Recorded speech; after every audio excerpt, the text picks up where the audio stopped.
Can a natural supplement help repair the heart after a heart attack?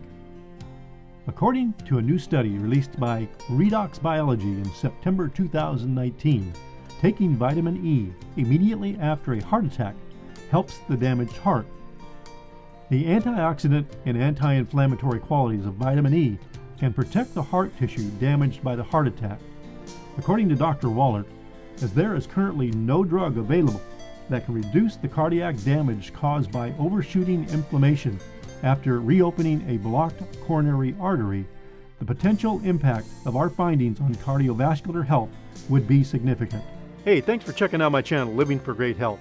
If you want more information on the topic covered, just check the link below in the comments section, and don't forget to hit that subscribe button.